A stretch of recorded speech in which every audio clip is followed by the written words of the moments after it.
हमारे साथ मौजूद हैं वाइल्ड लाइफ ट्रस्ट इंडिया के सीईओ जोज लुइस। जो स्वागत है आपका स्टूडियो में। Good morning. Thank you very much. Good morning. We've seen that video. There is so much mystery around pangolins. मगर सबसे पहले मैं ये जानना चाहूँगी जोस आपसे कि why pangolins? सबसे ज़्यादा तस्करी pangolins की क्यों की जाती है? ऐसा क्या है इस जीव में? कुछ सालों पहले तक पैंगोलिन का इतना ज़्यादा तस्करी नहीं होता था, मगर पिछले 10 साल देखेंगे तो काफ़ी पैंगोलिन्स का स्केल्स का सीजर होता है कई जगहों पे। इसका एक इंटरनेशनल डिमांड है ट्रेडिशनल चाइनीज़ मेडिसिन में और दूसरे प्रैक्टिसेस में। इस वजह से सबसे ज़्यादा इसका डिमांड पूरा इंडिया में नहीं, पूरा दुनिया भर हर जगह पे उसका डिमांड बढ़ गया है। और ये जो अचानक जो डिमांड इसका स्केल्स का आया है मार्केट में, इस वजह से इसका पोचिंग और तस्करी और इसका ट्रैफिकिंग हो रहा है दुनिया भर में। और जो भी पैंगोलिन पॉपुलेशन है जहाँ पर भी है, मतलब अफ्रीकन पॉपुलेशन है, एशियन पॉपुलेशन है, सब इस खतरे में आ जाते हैं। पोचिंग और ट्रैफिकिंग में क्या मेजर डिफरेंस है? पोचिंग माने आप जंगल से एक जानवर को पकड़ना, और ट्रैफिकिंग माने जो जानवर को पकड़ा है उसका पूरा जानवर या फिर उसका कुछ हिस्सा आप ट्रांसपोर्ट करना। और मोस्टली हम लोग हंटिंग और पोचिंग इंडर मिक्स करके यूज़ करते हैं। हंटिंग माने वो सबसिस्टेंस हंटिंग है, मतलब वो हंटर अपने लिए या फिर जो लोकल कम्युनिटी के लिए हंट करते हैं। मगर जब पोचिंग आता है, पोचिंग ज़्यादातर जो ट्रेड के साथ जुड़े हुए पोचिंग टर्मिनोलॉजी। जी, तो भारत में पैंगोलिन की कितनी प्रजातियां पाई जाती हैं और उत्तर पूर्वी राज्य हॉटस्पॉट माने जाते हैं ना, इस विषय में बताइए। जी, इंडिया में 2 प्रजाति है पैंगोलिन का, एक इंडियन पैंगोलिन और एक Chinese pangolin. Indian pangolin mostly southern और सेंट्रल इंडिया में होते हैं, और जो चाइनीज़ पैंगोलिन जो है दूसरा स्पीशीज़ है वो आपका नॉर्थ ईस्ट में सबसे ज़्यादा है। और नॉर्थ ईस्ट इंडिया सबसे ज़्यादा प्रिफर्ड ट्रैफिकिंग रूट है, क्योंकि इंडिया से जो पोरस बॉर्डर का फ़ायदा उठा के लोग इसका प्रोडक्ट्स और लाइव पैंगोलिन्स म्यांमार के तरफ ट्रैफिकिंग करते हैं और वहाँ से उसको चीन या दूसरे देशों में लेके जाते हैं। तो आपकी संस्थान सेव द पैंगोलिन्स करके एक मुहिम चला रही है, तो उसके अंतर्गत क्या क्या बदलाव हुए हैं? पैंगोलिन्स की पॉपुलेशन में कुछ इंक्रीमेंट हुआ है या कुछ ऐसी गवर्नमेंट की भी पॉलिसीज़ है पैंगोलिन्स को लेके? एक्चुअली हमारा ये जो प्रोजेक्ट है जो पैंगोलिन के ऊपर जो है फ़िलहाल मणिपुर और उस इलाके में चल रहा है, और हमारा प्रयास ये था पैंगोलिन का ट्रैफिकिंग के बारे में ज़्यादातर जानकारी जुटे, और दूसरा जो स्थानीय लोग हैं, जो कम्युनिटी है जो पोचिंग और ट्रैफिकिंग में इन्वॉल्व है, उनके साथ थोड़ा बहुत काम करें। तो ये प्रोजेक्ट हमने पिछले साल शुरू किया था, क्योंकि हम बाकी इंडिया में बाकी कई जगहों पे हमारे पास पैंगोलिन्स का इंफॉर्मेशन आए थे, तो wild life crime control bureau या स्टेट फॉरेस्ट डिपार्टमेंट के साथ काम किए। तब कई जगहों पे से ये बात आए कि पैंगोलिन्स जो है उसका स्केल जो है नॉर्थ ईस्ट के तरफ ले जाते हैं। और हमारा जो बॉर्डर सिक्योरिटी फोर्सेस है नॉर्थ ईस्ट में काफ़ी सीशस भी किए हैं पैंगोलिन स्केल्स का। और प्रॉब्लम ये है कि आप स्केल सीज करने से कोई फ़ायदा नहीं है, क्योंकि जानवर मारा गया है। और अब फिलहाल पैंगोलिन कंजर्वेशन में पैंगोलिन पॉपुलेशन के ऊपर हम लोग काम नहीं कर रहे, पैंगोलिन का जो ट्रैफिकिंग, पोचिंग और ट्रैफिकिंग रोकने के लिए। और ज़्यादातर जब कम्युनिटी के साथ काम करते हैं कई नई चीज़ें सामने आते हैं, मतलब उन लोग क्यों पैंगोलिन को हंट करते हैं, क्या उसका बिलीव्स है, पहले क्या होता था, अब क्या हो रहा है, कहाँ से डिमांड आ रहा है, ये सब चीज़ें सामने आते हैं। और हम लोग ये चाहते हैं कि जो एक तो कम्युनिटी जो पोचिंग कर सकते हैं उनसे ही उसका प्रोटेक्शन कराए है, तो एक तरीका है। और दूसरा गवर्नमेंट के साथ, गवर्नमेंट एजेंसीज के साथ, फॉरेस्ट डिपार्टमेंट के साथ या wild life crime control bureau के साथ काम करे जो इन्वेस्टिगेशन में उनकी मदद करे। तो ये 2 चीज़ों पे अभी काम चल रहा है। और जैसे आपने पूछा पैंगोलिन के बारे में, कितना पैंगोलिन पॉपुलेशन इंडिया हमें कोई नहीं जानता है, क्योंकि उसके ऊपर एक पॉपुलेशन स्टडी सर्वे तो नहीं किया जैसे हम लोग टाइगर और हाथी के ऊपर करते हैं। वैसे पैंगोलिन के ऊपर अभी तक कोई पॉपुलेशन एस्टिमेशन नहीं हुआ है, इसलिए हमको पता नहीं है। But is it a critically endangered species? It is critically endangered. It is in Schedule 1 in the Wildlife Protection Act. It is highly protected. It is highly protected as much as a tiger and a rhino. जी। तो क्या क्या दंड है संविधान में इसको लेके? क्या अगर लॉ की बात करते हैं तो अगर पोचिंग या ट्रैफिकिंग की जाती है तो? Pangolin poaching is a non bailable offence, okay मतलब आप पैंगोलिन का हिस्सा या पैंगोलिन एक लाइव पैंगोलिन को लेके आप पकड़ा जाते हैं तो आप नॉन बेलेबल ऑफेंस में हैं। इसमें 7 साल तक की सजा की प्रावधान है और काफ़ी आर्थिक नुकसान भी हो सकता है, क्योंकि अभी जो वाइल्ड लाइफ प्रोटेक्शन एक्ट का जो नया अमेंडमेंट हुआ है इनमें इसका जो पनिशमेंट का जो प्रावधान है वो बढ़ा दिया है। तो जो आपने कम्युनिटी अवेयरनेस की बात की, तो अंधविश्वास बहुत सारे प्रचलित हैं लोगों में पैंगोलिन को लेकर के, तो वो किस तरह से प्रभावित करते हैं पैंगोलिन के अगेंस्ट? जो ऑर्गेनाइज्ड क्राइम्स की भी आपने बात की थी, उस बारे में बताइए। देखिए, हम लोग जब वाइल्ड लाइफ के बारे में बात करते हैं ज़्यादातर लोग टाइगर के बारे में सोचते हैं और फिर आते हैं एलिफेंट, उसके आगे लोग सोचते नहीं हैं। और जहाँ पर जब हम लोग पैंगोलिन्स का बात करते हैं, कई लोग ऐसे हैं जिन्होंने पैंगोलिन को अभी तक देखा भी नहीं है, मतलब वाइल्ड लाइफ में भी काम करते हैं मगर पैंगोलिन को देखा नहीं है। ये रात को बाहर निकलते हैं और बहुत शाई एनिमल है, देखा है। और दूसरा, इसका जो रूप है वो थोड़ा बहुत अजीब सा दिखता है, मतलब ये एक्चुअली मैमल है, स्तनधारी जानवर है, जी। मगर ये मैमल जैसे दिखता ही नहीं है। उसके पूरे शरीर में शल्क है और वो थोड़ा अलग तरीके से चलता है, उसका बड़ा टेल है। तो कई लोग सोचते हैं, मैंने ये सुना था, मतलब कहीं जब इंटरेक्ट करते कोई लोग बोलते भाई ये डायनासोर का बच्चा है या फिर मगरमच्छ आए हैं, तो ये सब है। और दूसरा, कई सारे अंधविश्वास भी है इसके साथ, क्योंकि कुछ जगहों पे बताते हैं पैंगोलिन में उसमें भूत प्रेत की शक्ति है, वो आपको गुमराह करेंगे रात को, क्योंकि वो गोल बन जाते हैं जब आप उसको अटैक करते या फिर डिस्टर्ब हो जाते, गोल बन जाते हैं। तो इस वजह से लोगों को इसके प्रति पता नहीं अलग अलग तरीके का अंधविश्वास है। तो कम्युनिटी लेवल पे एजुकेशन का भी काम करती है आपकी संस्था, क्योंकि कहीं ना कहीं अंधविश्वासों को मिटाने के लिए, जैसा आपने कहा कि आप लोगों का भी सपोर्ट लेते हैं, तो एजुकेशन एक इम्पॉर्टेंट रोल प्ले करता है। तो इस तरह की भी कुछ मुहिम है आपकी संस्था? जी, अभी फिलहाल हम लोग जब मणिपुर में जो प्रोजेक्ट्स कर रहे थे तो काफ़ी इंटरेस्टिंग चीज़ें सामने आए हैं। मतलब फॉरेस्ट डिपार्टमेंट के साथ एक इंसिडेंट हुआ था जहाँ पर हमारा एक फील्ड ऑफिसर ने विलेज के साइड में एक साइन बोर्ड लगा रहा था, तो जिसमें पैंगोलिन का एक चित्र था, और वो साइन बोर्ड लगाते कोई आए और वो थोड़ी देर वो पिक्चर की तरफ देखे, वो मेरे ख्याल से उसको पढ़ना भी नहीं आता था। और फिर वो जो प्रोजेक्ट ऑफिसर, उनको जाके पूछा, भाई साहब आप ये जो जानवर है उसका आप क्या व्यापार करते हैं? तो उन्होंने बोला नहीं आपको, तो बोला मेरे पास 2 दिन पहले मेरे खेत के बगल से एक जानवर मिला था, ये वो मैंने अपने घर में रखा है। अब उनको पता नहीं है वो क्या करना चाहते हैं, मगर वो शायद खा सकते हैं या फिर वो बेच सकते हैं। तो उन्होंने फिर इनको लेके गया अपने घर में, और हम फिर फॉरेस्ट डिपार्टमेंट को इन्फॉर्मेशन दिए, तो उन्होंने आके उसको रेस्क्यू कर लिया और जंगल में छोड़ दिया। मतलब एजुकेशन और आउटरीच एक बहुत अहम चीज है। जी।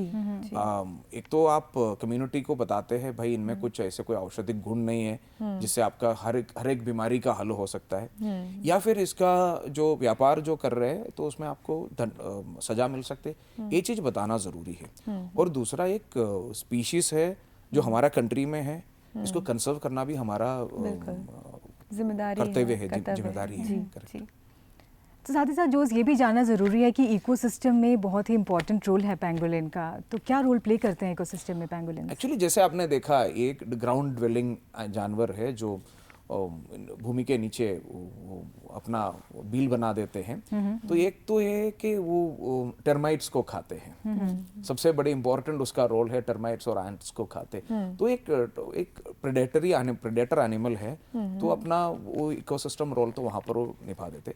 बाकी एक इंजीनियर भी माना जाता है, मतलब वो नीचे अंडरग्राउंड टनलिंग का काम बहुत करते हैं, और पैंगोलिन जो बरोज बनाते हैं उसमें दूसरे जानवर भी रह जाते हैं, तो उस वजह से उसका बहुत सारे रोल्स है। एक्चुअली उसका जो इकोलॉजिकल इंपॉर्टेंस है उसके बारे में काफ़ी स्टडी करना ज़रूरी भी है। जो इतनी मिस्ट्री क्यों है इस मैमल को लेके, व्हाई देयर सो मच? बहुत लोगों को पता भी नहीं है पैंगोलिन्स के बारे में, इतना जानते नहीं है, स्कूल्स में भी नहीं पढ़ाया जाता है इस मैमल के बारे में। Why there is so much mystery around pangolins? देखिए, मेरे ख्याल से जो जानवर आपने नहीं देखा उसके बारे में मिस्ट्रीज हमेशा होते हैं। ये पैंगोलिन हो या फिर किंग कोबरा हो, तो ये जो चीज आपने नहीं देखा है मगर आपने सुना है, उसके बारे में मिस्ट्रीज तो हमेशा रहता है। और पैंगोलिन, जैसे मैंने पहले बोला, उसका जो बिहेवियर है, उसका जो अपीयरेंस है, वो काफी मिस्टीरियस है। मतलब एक मैमल है मगर मैमल जैसा दिखता नहीं है, और उसका पूरा वो रात को निकलते हैं, कभी किसी ने देखा नहीं है, और उसका बिहेवियर जो है जैसे आप उसको टच किए वो पूरा गोल बन जाता है, फुटबॉल जैसे बन जाते हैं। और इतना जैसे वो हिंदी नेम मैंने अभी पहली बार वो नया नाम देख रहा था, वज्रशल्क। वज्रशल्क, या जी। वही नाम बताते हैं, मतलब उसका शल्क जो है वज्र जैसा है, मतलब आप उसको तोड़ नहीं सकते। राइट। दूसरा कोई भी जानवर ये एक बार गोल बन गया तो दूसरा कोई भी जानवर उसके ऊपर अटैक नहीं कर सकते। तो ये सब चीज जो है वो तो हमारे लिए तो बहुत इंटरेस्टिंग हो जाते हैं, फिर उसके ऊपर कहानियां बन जाते हैं। जी जी। तो ह्यूमंस के अलावा और कोई भी प्रेडेटर नहीं है और किसी से भी कोई खतरा नहीं है वज्रशल्क को? एक्चुअली यस, ह्यूमन के अलावा मुझे लगता नहीं है कोई एनिमल उसको प्रे कर सकते हैं, बहुत डिफिकल्ट है। जी जी जी। आपका पैंगोलिन्स के साथ पर्सनल एक्सपीरियंस कैसा रहा? मैं मीन आपने इनकाउंटर किए होंगे, आपने देखे होंगे, उनका बिहेवियर स्टडी किया होगा, तो कुछ खास बातें जो सामने आई हमारे साथ साझा करना चाहें? देखिए, जब आप वाइल्ड लाइफ एनफोर्समेंट में जब काम करते हैं वहाँ पर इतना ज़्यादा पर्सनल इन्वॉल्वमेंट नहीं होते हैं। मेरे लिए वो एक जानवर है जिसको पोचर के हाथ से निकाल के जंगल में छोड़ा जाना चाहिए। और मैं हमेशा मेरा टीम को भी बोल देता हूँ, बाकी जो वाइल्ड लाइफ में काम करते उसको बोल देता हूँ, आपको इमोशनल कनेक्ट होना ही नहीं चाहिए। क्योंकि एक जंगली जानवर आपके पास अपने एक बॉक्स के अंदर या फिर एक केज के अंदर रखना, वो उसके लिए सबसे बड़ा दंड है। जी जी। तो कैप्टिविटी से उसको निकाल के उसको जंगल छोड़ा जाना बहुत अच्छा लगता है। तो मेरा जो एक्सपीरियंस है, मैं जब पहली बार पैंगोलिन, लाइव पैंगोलिन का सीशर फॉरेस्ट डिपार्टमेंट के साथ किया था, तो उसी टाइम में जो जिन्होंने उसको ये जो पैंगोलिन को रखा था उसको कुछ पता नहीं था उसको क्या खिलाए, क्योंकि उनके लिए तो एक सिर्फ एक पैसा कमाने का एक चीज था। तो उसने कुछ पानी पिलाया होगा, उसको कुछ खिलाया नहीं है। और जब हमने उसको रेस्क्यू करके ले आए और उसको जब टर्माइट्स के साथ छोड़ दिए, वो जिस तरीके से खोद रहे थे खाने के लिए, मतलब मेरे ख्याल से वो करीबन 3-4 दिन या फिर एक हफ्ते से वो भूखा है। और मैमल है, मतलब वो रेप्टाइल नहीं है, मैमल है, उसको भूख भी लगता है। तो वो उसका जो बिहेवियर देखे मुझे लगा यार ये तो बहुत सबसे अच्छी चीज है भाई, इसको हम जंगल छोड़ते हैं और ये जानवर बाकी लोगों के बारे में नहीं सोचते, काफी लोग खड़े हैं, बट उसको जैसे वो स्मेल मिल गया, खाने का स्मेल मिल गया, बाकी सब भूल गया भाई कुछ खाना खाए। जी जी। तो उसका वो एक बिहेवियर मैंने देखा था। बाकी तो अभी तक मैंने जंगल में 1-2 बार उसको देखा है। मैं भी बाकी जैसे लोग जैसे है अभी भी देखना चाहते हैं।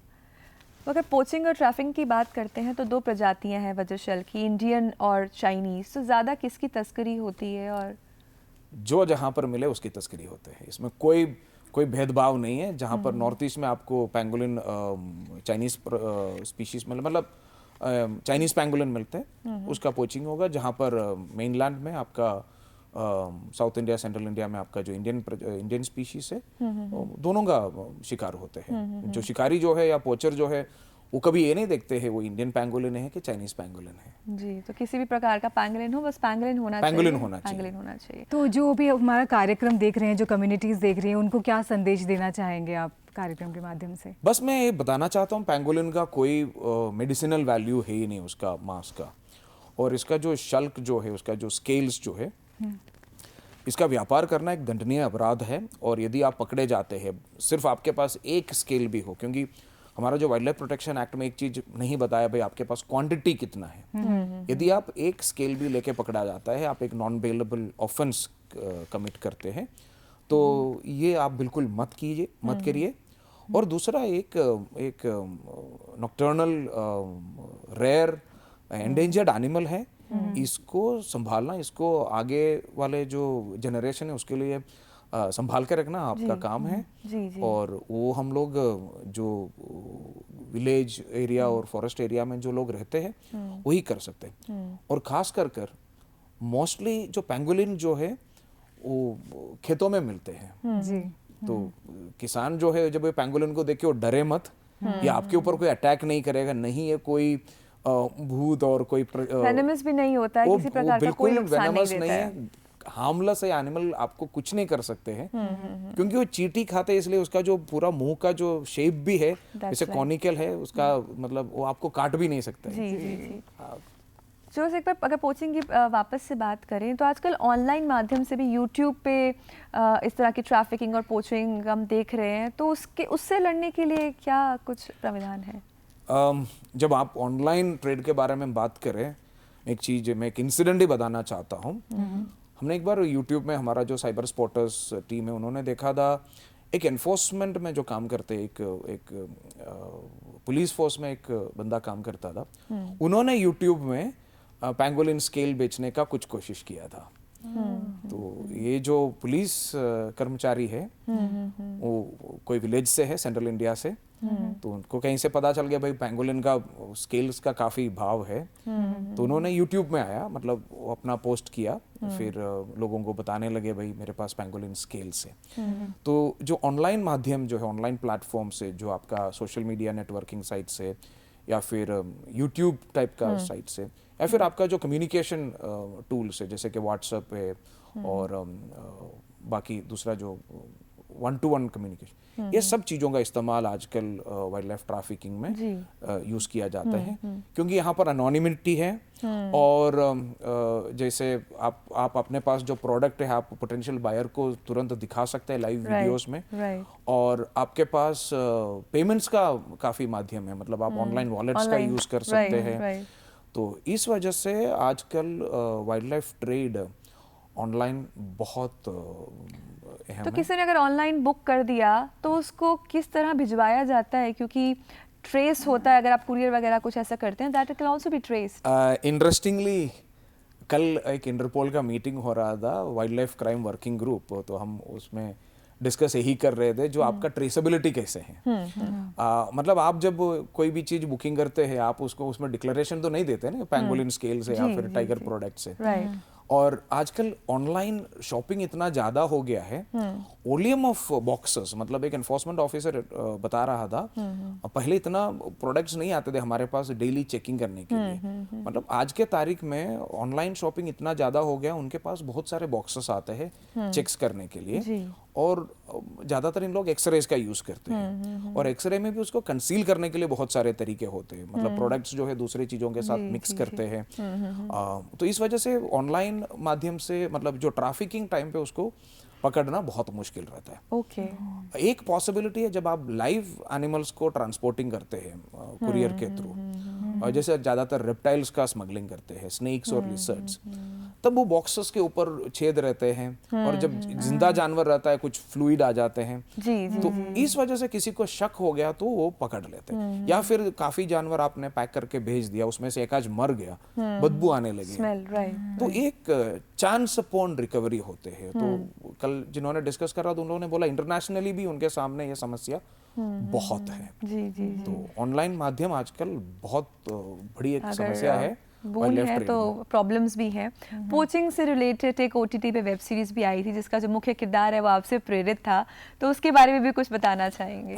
वेल, ये जो पोचर सीरीज जो अमेज़न प्राइम में कुछ दिनों पहले आए थे, ये एक हमारा एक केरला फॉरेस्ट डिपार्टमेंट के साथ हमने एक ऑपरेशन किया था जिसको कोड नेम दिया था ऑपरेशन शिकार, जो हाथी दांत के ऊपर था पूरा, जहाँ पर केरल के फॉरेस्ट जंगलों से हाथी का शिकार हो रहा था और उसका दांत जो है केरला से निकाल के इंडिया में कई हिस्सों पे लाया आया था, जैसे कि कोलकाता था और दिल्ली एक सबसे बड़ा हब था जहाँ पर हमारे दिल्ली में कोई शख्स बैठा था जो पूरा कारोबार को कंट्रोल करता था, इन्वेस्टमेंट वो करता था और जो कारीगर जो है जो मूर्तियां बनाते उनको दिल्ली ले आते थे और यहाँ पर कार्विंग करते थे और जो कार्विंग आइवरी कार्विंग्स हैं वो कई जगहों पे बेचते थे। तो इसका जो पूरा इसके पीछे जो इन्वेस्टिगेशन हुआ था या चैलेंजेस क्या है इसको लेके ये रिची मेहता ने ये सीरीज बनाए थे और उसमें जो डॉक्टर एलन जोसेफ जो है वो रोशन मैथ्यू ने प्ले किया था, वो काफ़ी हद तक वो मेरे ऊपर था। जी, क्या बात है। तो अगर पोचिंग या ट्रैफिकिंग पैंगोलिन्स की तो होती ही है सबसे ज़्यादा, इसके अलावा और कौन से ऐसे जीव जंतु हैं जिनकी पोचिंग की जाती है और क्या करें पोचिंग रोकने के लिए? अगर एक ह्यूमन लेवल पे बात की जाए तो what are the basic things that one should do to avoid poaching, या हम देखते हैं हमारे आसपास कि कोई इस प्रकार की चीज़ें कर रहा है तो? The first thing what you should do is you should not ask for wildlife products. जब उसका डिमांड नहीं है इसका कोई तस्करी नहीं हो सकता है। जो ये हाथी दांत की मूर्ति है मान लीजिए आप सुबह गणपति जी का प्रार्थना करते हैं, तो आपको हाथी दांत की मूर्ति का कोई ज़रूरत नहीं है। बिल्कुल। और इतना एक सिचुएशन है जब आप एक हाथी को मार के उसका दांत निकाल के आप मूर्ति बनाते हैं और उसके सामने आप प्रार्थना करते हैं। आप सोच रहे भगवान आपके प्रार्थना सुनेंगे, शायद मेरे ख्याल से नहीं सुनेंगे। जी बिल्कुल। तो आपका जो डिमांड है ये आप सबसे पहले आपको कम करना चाहिए। कम नहीं, आपको करना ही नहीं चाहिए। और दूसरा है कि कई लोगों को ये मानना है भाई जंगली जानवर को मैं अपने पास रखे वो उसके लिए वो बहुत खुश रहता है। जी। तो जैसे बच्चे वो फॉरेन बर्ड्स मांगते हैं आजकल, मतलब बच्चे बोलते हैं भाई मुझे गिफ्ट में, बर्थडे गिफ्ट में मुझे कोकेटू चाहिए। जी। अब आप एक कोकेटू, एक बर्ड्स जो इंडिया का है ही नहीं है, उसको आप अपने घर में ले आके पाल रहे, आप उसको खाना खिला रहे, बात सही है। बट एक बर्ड जो है वाइल्ड बर्ड है, तो as an organization we believe back to wild. जी बिल्कुल। Whatever animal you have should go back to wild. Right. It is not supposed to be in your house, in your drawing room. It is so जो आपका जो wild animal है आप उसको wild में रखिए। आप उसके लिए कोई भी प्रकार का डिमांड मत कीजिए, या जिंदा या फिर बॉडी पार्ट्स। जी। तो यदि ये जो डिमांड है ये बंद हो जाएगा तो बिल्कुल सप्लाई फिर भी ये ऑटोमेटिकली जी। बहुत बहुत धन्यवाद जोस, इतनी इम्पोर्टेंट इंफॉर्मेशन हमारे साथ साझा करने के लिए। और सभी व्यूअर्स ये ज़रूर जान लें कि पैंगोलिन या कोई भी जीव जंतु की आप तस्करी करते हैं तो ये कानूनन अपराध है। इससे अपने आप को बचा के रखें और कंपैशन लाना बहुत ज़रूरी है। कंपैशन एक माध्यम टूल है। हमें ये सीखना होगा कि जितना जीने का अधिकार हमें है उतना ही जीने का अधिकार सभी जीव जंतुओं को है। And no one likes to be in the cage.